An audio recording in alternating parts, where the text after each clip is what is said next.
Welcome, my friend. This is the Time to Care the Caregivers podcast. I'm Isabel Malgarejo, your host, and today we have an inclusive designer. Well, she's going to talk more about that. Welcome, Janet Roche. How are you? Good. How are you? Thank you so much, Isabel, for having me on today. So, what can you tell us about what is an inclusive designer?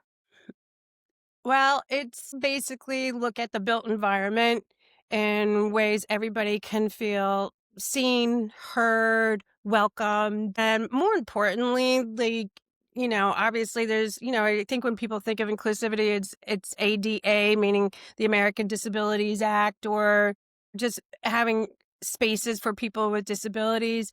But the more we recognize that, if we have gone and designed for everybody, then everybody does better. It's again, it's about making sure that it's all very inclusive and that we're doing all we can to understand the populations that are in those spaces in order to make it feel inclusive and that people are welcome. So, what are some of the first things that you consider when you're thinking about design? All right. So it's really again knowing your population, right? Like who's going to be using this space. And it's very easy I think for us to kind of think of spaces in terms of like, well, it would be women and men and kids, or maybe it's just kids or it's teenagers or what have you. But we really need to make sure we understand people's cultural differences. And again, if they have any types of disabilities or whether that's chronic or if it's temporary, what that might look like. I do a lot of work around trauma informed design, and we do a lot of work with a lot of institutions and service buildings, people that need different types of services. So, for example, we're working on a program for women who have been sex trafficked, and we want to make sure that we understand some of the dynamics going in, like their ages. Obviously, we know that there's going to be like no kids. There's going to be sort of an understanding of what are some of the temporary or chronic disabilities that they might have. And in that particular case, it's usually hearing and a visual, so visual acuity issues. So we design for that. We design what does that look like and how do we make that kind of work. And then you've got all the people that have neurodiversity. And then when you're also talking about trauma, right, it changes the brain. So how do we also design for that? So it's an acute kind of discussion about inclusivity, but I think it kind of goes to show sort of like how nuanced we can kind of get. And also, and looking at like the rooms and some of the more public spaces, where can we find those public private spaces to have people who have neurodiversity for people who need those extra spaces, that extra time. And like in this particular case, we're going to have a hyperactive room and a hypoactive room so that people can really kind of tailor their experience and make sure that, again, it goes down to making sure that everybody feels included, excuse me, and that are, feeling seen and feeling heard. So, I find it so fascinating, probably because I never pay attention to those You and sorts a of lot of other things. people, and that includes designers.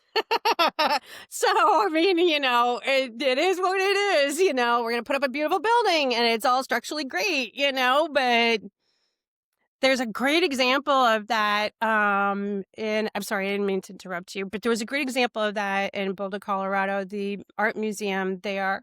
They put in, I wanna say it was, oh gosh, Frank Gehry put it together, and it's kind of a remarkable building in terms of like the technology and putting it all together, but people feel dizzy inside. They feel disorientated. Yes. And Yes. so right, and so then what's the point of that? Like, what's the po you know what I mean? Like, you're here to look at the beautiful art and spend time absorbing that and looking at it and studying it, and meanwhile, you're going, "Whoa," your brain's going, "It doesn't make any sense." The stairs are all over the place. Again, it's about the technology that they was able to put in and some real groundbreaking design work, but for the people that are coming through there every day, they don't feel comfortable. I don't know what they've done to kind of remedy that. I gotta go look that up I and don't see what's I going on. was there Oh, you were? How was it? a month ago. Wow. So Okay. probably I was definitely not the last person to walk that building, but I was very recently there. And I don't know if they've changed since, you know what I mean? Like no, because the before. light, again, There I was the, don't pay attention to it but you knew something was wrong. because the windows are so different in shapes and sizes and in locations.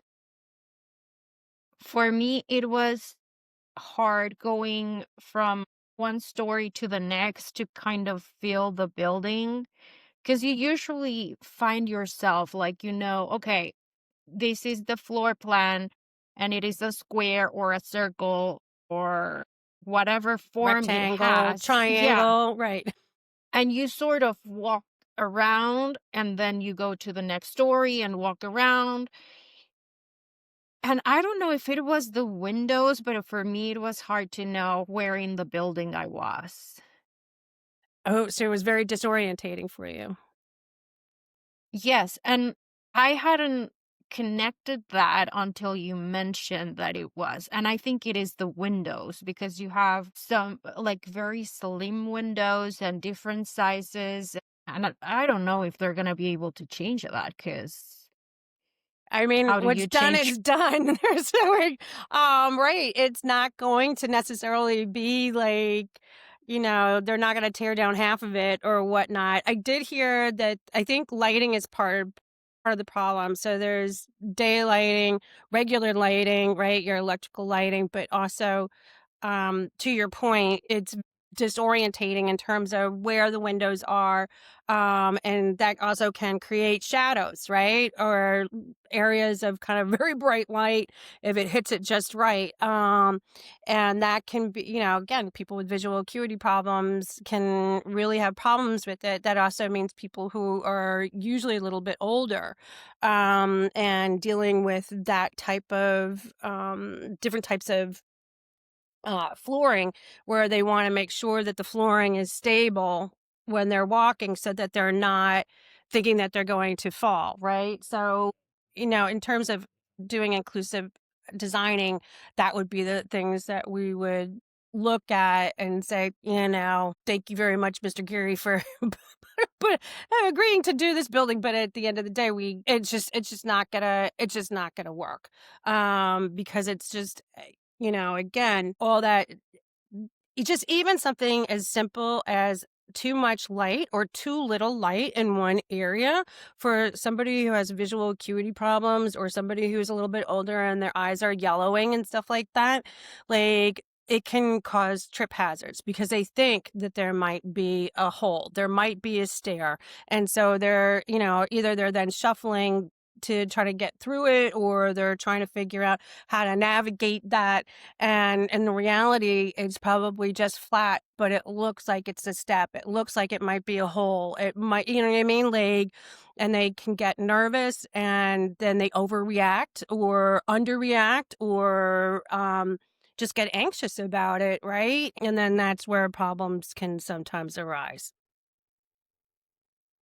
It's a lot to think about, Yes. Isabel. So, what are things that you consider? Obviously, lighting. Sound's another one. Light and sound, a light, sound, and form, always part of that designer architectural lens. And it's But sometimes, especially when I'm working with trauma-informed design, I think it's really important to understand that sometimes the simplest solutions are the best solutions. We find that, it could be just as easy to reduce sound levels by putting in they've got all sorts of great relatively cheap acoustic panels now that you can put your own images on. So it could be like your family, or it could be like we did one with a baseball stadium for somebody who really liked baseball, right? Like flowers. So you're bringing in that biophilic, piece to it. So, and again, it can be like $40. Sometimes even light diffusers for like ceiling lights. I always use the example of the when you go to the dentist, if you don't, you're leaning back, right? And as humans, our necks are exposed. People have a lot of issues going to the dentist. A lot of people we would rather stick their hands in some sort of big pile of what than go to the dentist. And then you've got the sounds, right? And then the feelings, and maybe they've had a bad experience, and the list goes on. And so, but now you're in probably one of your most vulnerable positions, right? You're on your back. Again, with your neck exposed, with your, right? It all goes back to primal kind of survival skills. And, zzz, can it get any more like Dr. Crazy Pants? Like, right, and you're like, oh my goodness. And but just to put like a diffuser on the light above, they have the overhead lamp, right? Like that they put right on your mouth. And to have something that you visually can look at, like that looks like maybe the sky or some trees or something like that.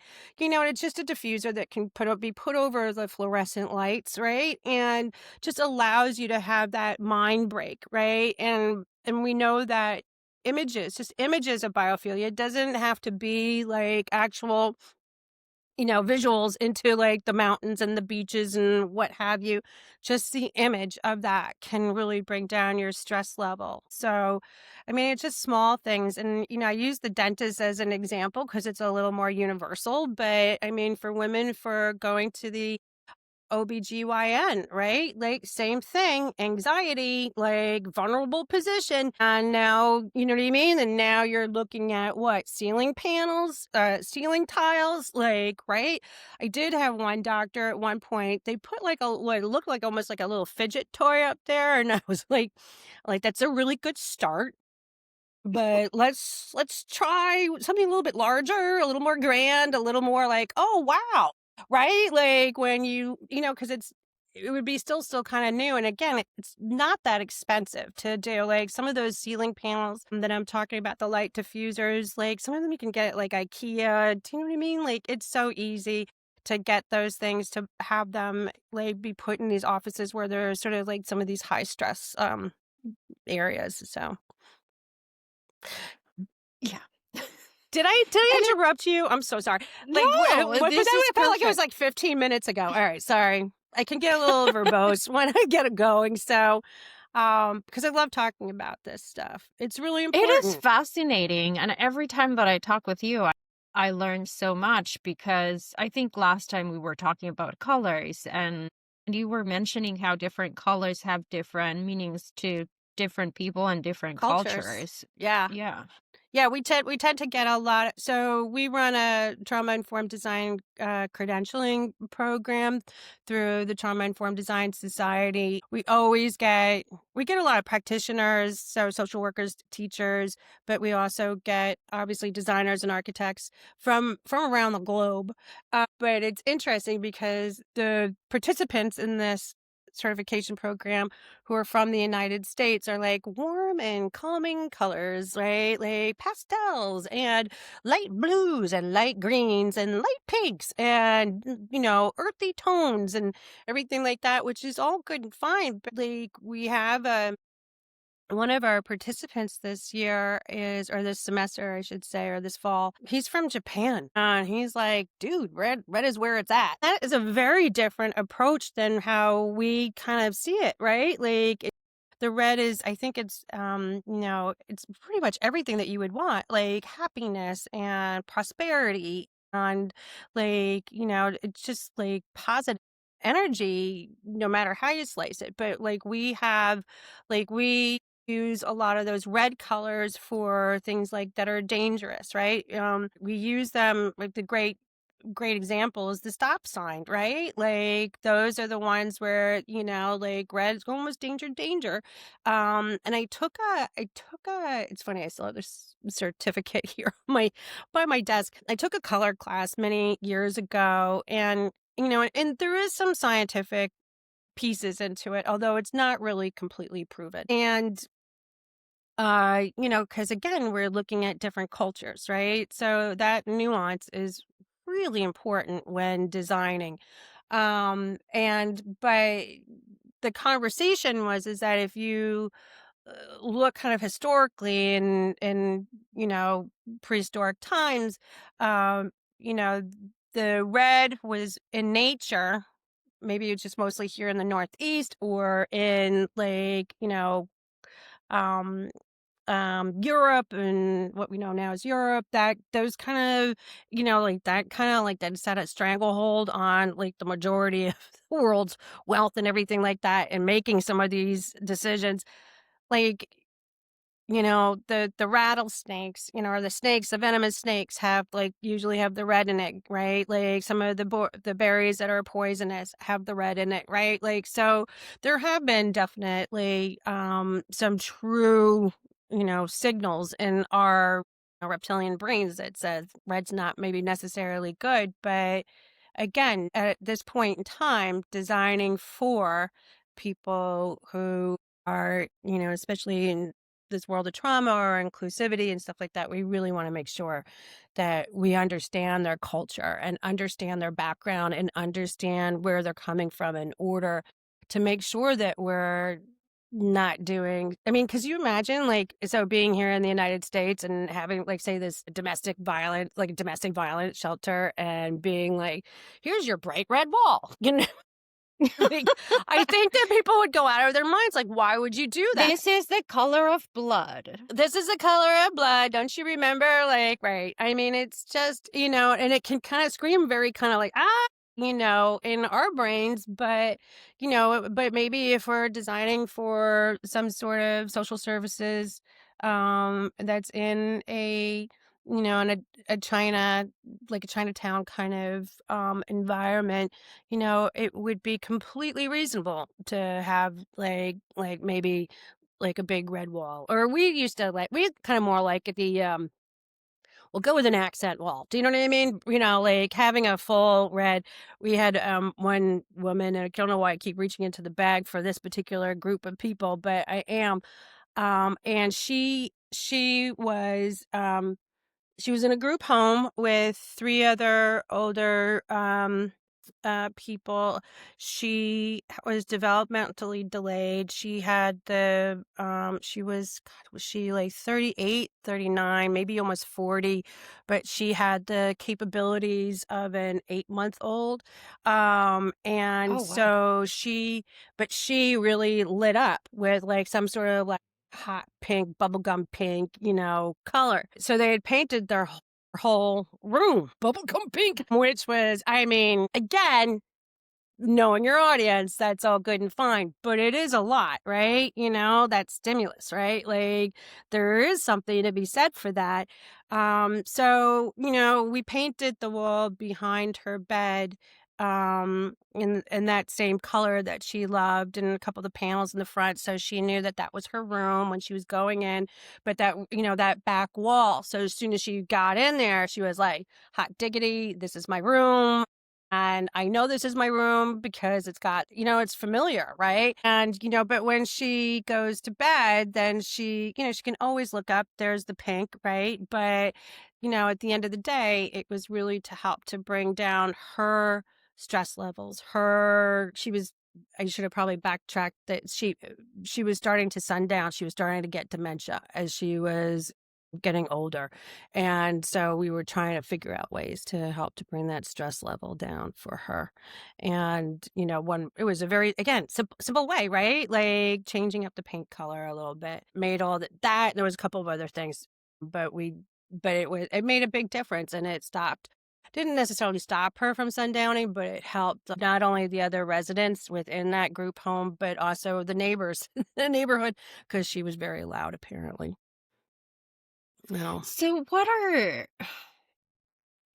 like, for people out there, like people like me who know nothing about it, what are things that you recommend?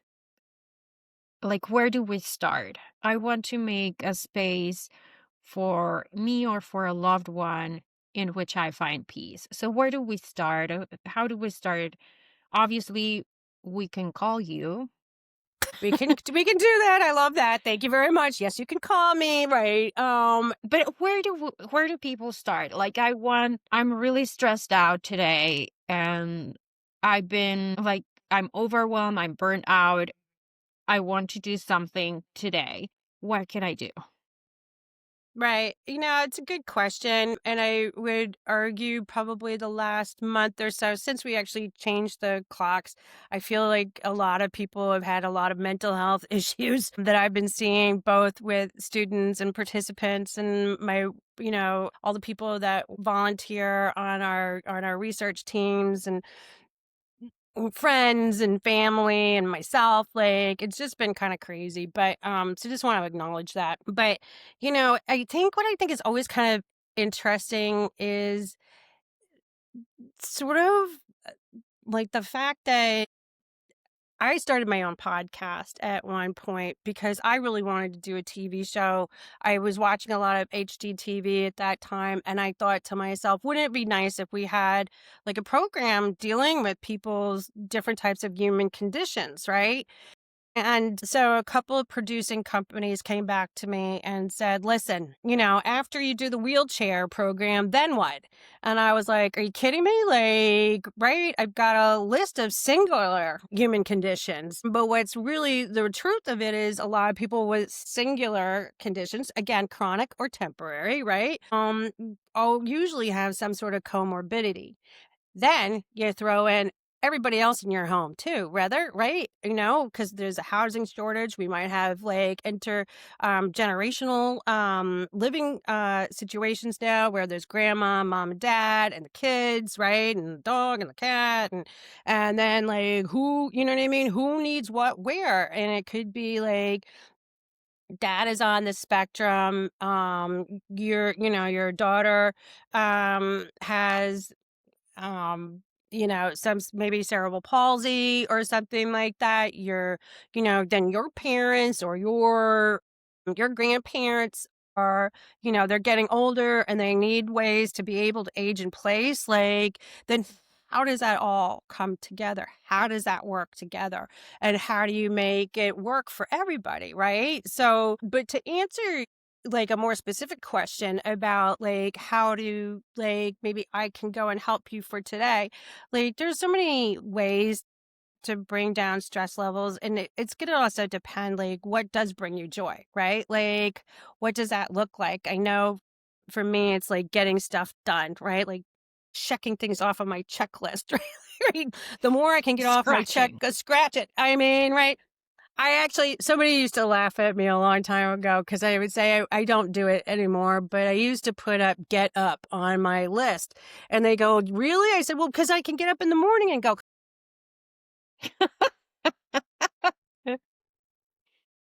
girl, he goes, that's not part of your checklist. I'm like, yes, it is. And then he goes, that doesn't make any sense. I'm like, well, let me put it to you this way. If I didn't wake up, I've got a really bad day ahead of me.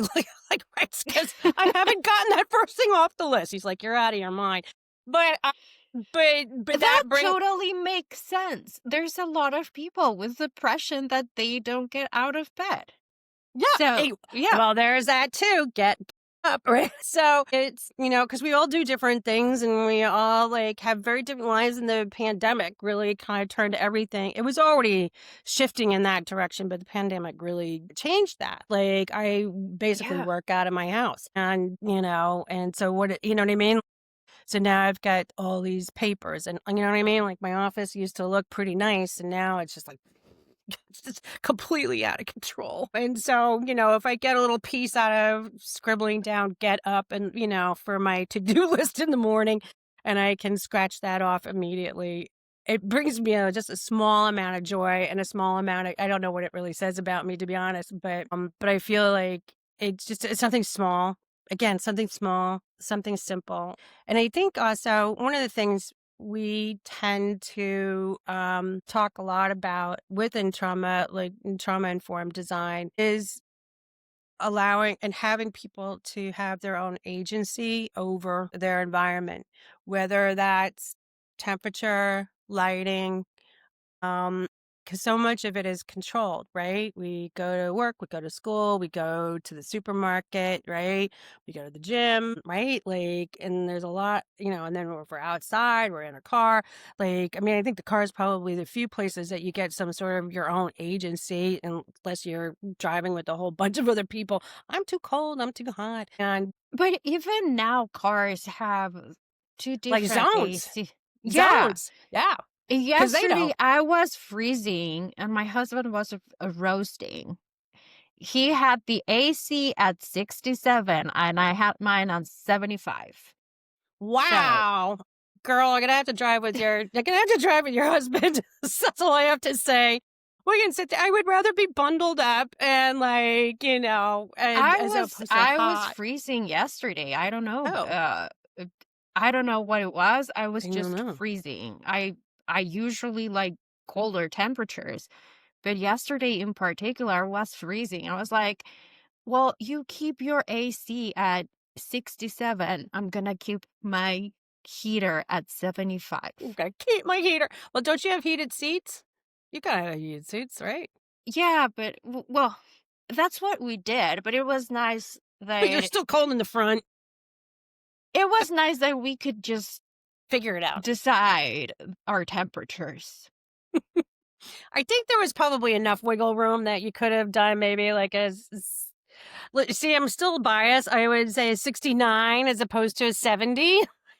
So, right, just FYI, that's very funny to me. Like, right, oh my god. I've driven with my dad before, and my mom, when my mom was alive, and they would be like cranking the heat, and I'd be like, "Oh no, no, no, no, no, no!" Especially I was going through menopause, like and finally, when I'm going through menopause, I am like, we are absolutely not doing this. You need extra sweaters, you need gloves, you need hats. I don't care. Great. Because I'm in the back, like, or I'm the one driving and I'm just like, like sweat is just coming off of me. But so anyways, we got a little sidetracked there, but it's true. It's agency is a really big part of finding some sort of stress reliever, like that you have that ability to like make those decisions for yourself, especially if like in cases of like trauma where you've been abused or taken advantage of, or even have a lot of medical issues where you don't have a lot of control, right?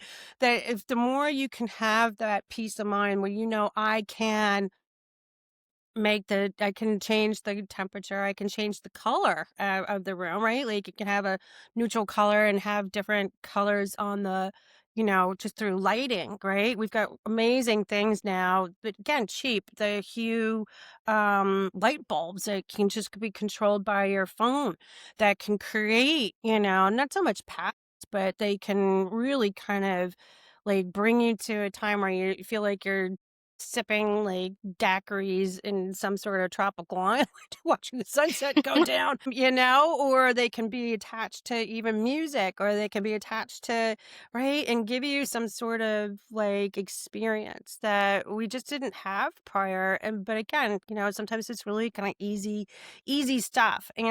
And then, of course, there's breathing exercises that really tends to help, exercise. We're very big in trauma informed design about movement and play, particular play. I think as adults, we tend to think of play as just for kids. And, right, like, I'm not suggesting you go out and play tag. Do you know what I mean? Or Red Road. I don't know if Why kids still play not? this.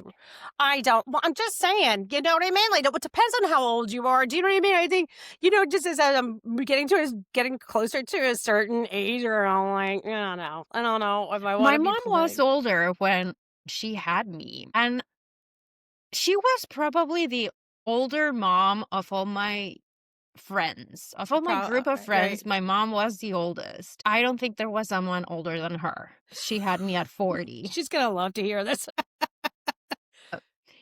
No, she knows about, like, she was a very young True. mom when she was a very young mom with my siblings, but I was born after 11 years of my The youngest youngest, brother. right? So it was That's a long 16 time. years of Yeah. difference. So my mom was older when she had me, and I don't remember any other mom playing the way my mom did.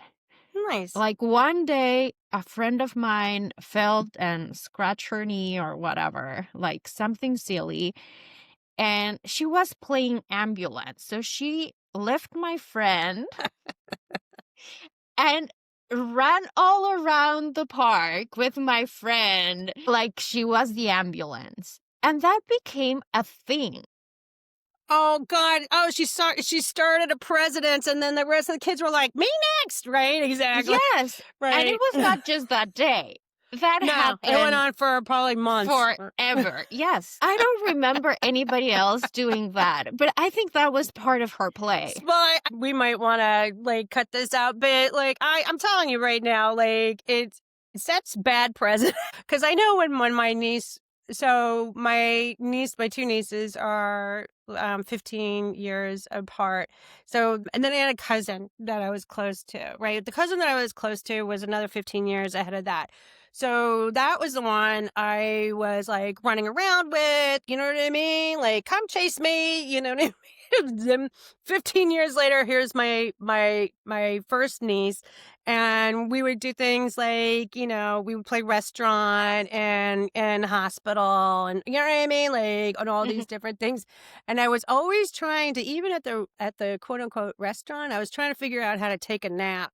And she would come over, she would I'm be the so angry. bored customer I'm the boring. that fell I asleep. know exactly right. Like, just take my order and let me take a nap here. And then, the last, the niece now, and she's younger, but she's in late 50s, and we would play the same games. But now I'm definitely like, all right, don't you understand? A patient needs to have some rest, some rest. Please let me rest. Like, just close my eyes. And she would get so upset with me too. Like, no, no. She would drag me like off the couch, which I knew was part of the fun. But I was just like, but as long as if I could just keep lying down, I'm gonna be okay. So it's gonna be okay, even if it's on the floor. Anyways, it's funny. Yeah, But but again, I think people need to play more, and I think we need to bring that into whatever we do. Cause it brings you joy, right? Like, because yes, and it can definitely, be yes. right. We've done things where, like, whatever kind of like game, we can talk about the hyper and the hypo room, but the but like we've come up with like just it's just kind of like games that you can kind of come up with. You can also kind of create where it's like you have a wall and you can have some like bean bags and stuff like that, and you can throw them against the wall and create like a math game, or do you know what I mean? Like, the first one to 21 gets, like a prize, or whatever. It could be, again, very simple. But the act of, again, that's movement, right? And you're throwing that beanbag chair, or the beanbag rather, like a little against the Mhm. wall, and you hear that thud. There's something very satisfying about it, right? It's just that really goes and like, like you're getting And out if some you put a aggression. face You can there, put a face there. Try to hit the nose would be like 15 points each. I don't know. It might be a little too violent well, for you some can of put the faces of people that you don't like. well, again. again, sometimes, yes, you are correct. But, if we're trying to do these things for like, Everybody. abused, domestic violence people, maybe, keeping it to maybe more circles and numbers might be a little bit more appropriate. But to your point though, I mean, we've all seen the dartboard, with somebody's face on it, right? Like, and there, again, there's something very satisfying about that. If you don't actually get like what are they called? The dolls that you put the pins into, the voodoo dolls, Voodoo. right? Voodoo dolls, yeah. Yes.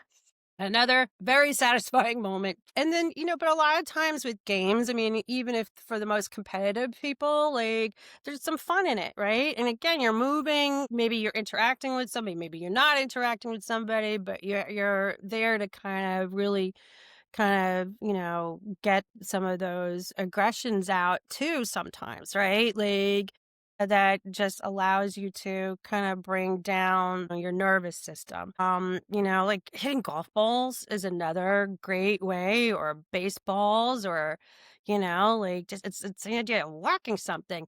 And I personally have found as I've gotten older, although I don't really have an opportunity to do it much, is I learned how to do archery as I was older. And it turns out I'm actually kind of good at it.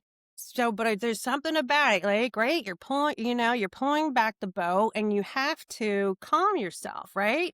In order to hit that target. Because if you're kind of breathing and, you know what I mean? Like trying to, like, you need to focus, focus, focus, focus, focus. You need to focus on that bullseye, and you're trying to get, for the most part, you try to go for the bullseye. Though in true competition, you might be picking different areas. But it's, there's something about when that you're pulling it back, and it's all this poundage too. It's like it's a lot of weight. You wouldn't think so. I don't know for how many people or listeners have done archery, but and then you let it go and you hear the twang, and then you can almost hear that arrow go right, and then you hear it hit the sack and thwah, and there's something very satisfying about it, even when the bow like goes completely opposite direction, like that was not where I was aiming. There's something still very satisfying about it, and all that type of stuff. But it doesn't have to be something like as maybe I wouldn't even call them maybe aggressive, but there's so many things that you can do to, really kind of find some sort of inner peace, just by doing, and just a little bit of here, a little bit there does a lot just to bring the serotonin and all that toxics, what am I trying to say? Hormones that are going to our brains and messing them up. So the more we can kind of move and do play, it's a really important piece. Yeah. Is there anything else you would like to share today? Well, yeah, I guess there was a lot that I talked about today, but there's so much more to all of this, and designing for human health, and being an inclusive designer, and running the Trauma Informed Design Society, and doing consulting, and having my own podcast. There's a lot of information that's out there. And every day we're trying to do more research on it because we want to have that backing, right? We stand on the shoulders of a lot of others, right? Like we didn't, Mhm. like we brought from here, we brought from there, we brought, like even the movement and play pieces, or even when we're talking about design applications and putting in the biophilia pieces and so on and so forth, all of that has been already researched. So, but we're putting it all together with the trauma informed lens. And that is really kind of something that we are quite proud of, but we do need funding for that to continue the work. And now we put in for a grant to look at biomarkers within the built environment when having something designed that is designed for trauma informed and not having these biomarkers, like being everything from eye motions to heart rate to galvanized skin, basically sweat connections, right? And such that we want to be able to say, like, people physically react to the environment that when it's not trauma informed or when it's not, I mean, all we need to do is go to the DMV, right, to know how Mhm. we kind of feel within the built environment when it's not. I mean, I think the DMV, since I started going by myself many moons ago, like, I think it's changed quite a bit. They've done a lot to work on people's just simple things like working on people's expectations, with the numbers. Although sometimes when you see the numbers and it's like your number's still not going up, it's like, son of a gun, like, come on, like, where's the B 43? Like, come on, like, go on. And it's like, and everybody but, is like, and all the people that came in after you are going, so there's still a lot of work to be done. But I think though that besides just the research, I want people to know that there's options out there. And again, like, whether you're talking about designing for aging in place or designing for people like with chronic or acute disabilities, that there's a lot of options out there now that can be taken care of. And I also want to say, don't be afraid of the grab bar. I want to make sure people understand that grab bars can be used for anybody at any time. I say kind of affectionately, or just to put your shampoo on, you know what I mean? Like, it can really help. And we tend to think of grab bars as sort of granny bars, and it's going to lower the value of our house, which is not. The list goes on, right? Like, and people still have a lot of very deep misconceptions of it. But I think that finally, again, so some of these design solutions can be pretty simple and pretty reasonable. And sometimes it just takes just moving something, changing just a little something, like, can really make all the difference in the world. I mean, I don't know about you. I was a kid that I used to love to move my furniture around. Now as an adult, like, who has the time? But as a kid, you know what I mean? I'm like, I'm gonna move this bookcase. I think it was part and parcel because I was like, I can, right? Like, I'm a big enough girl that I can, move my bookcase. And so, but although I tend to, there's a table over here, I tend to move that a little bit. I think that kind of gets into that little designer part of me. Well, maybe I look at this way better. Well, and it just changes it up just enough, right? Like, where it feels kind of like better this way or it feels better that way. So, again, sometimes it's just the smaller things. So, Yeah. Well, thank you so much. We're going to put all your links where people can find you. yeah. Um, and thank you so much for joining us today. Well, thank you so much, Isabel, for having me today. And I always enjoy our conversations. Yeah, me too. I always learn so much about Everything. design Things and that you probably didn't want to hear about. It's all good. It's all good. I do, I get excited about this. And in some respects, a lot of it is still fairly new. Like, the whole trauma informed design piece is extremely new. Not inclusive design, not universal design, but, it's still taking people a while to, like, embrace it, to get behind it, to realize it helps everybody within our society. yeah. Well, thank you so much for joining us today. It was a wonderful conversation. Great. Thank you.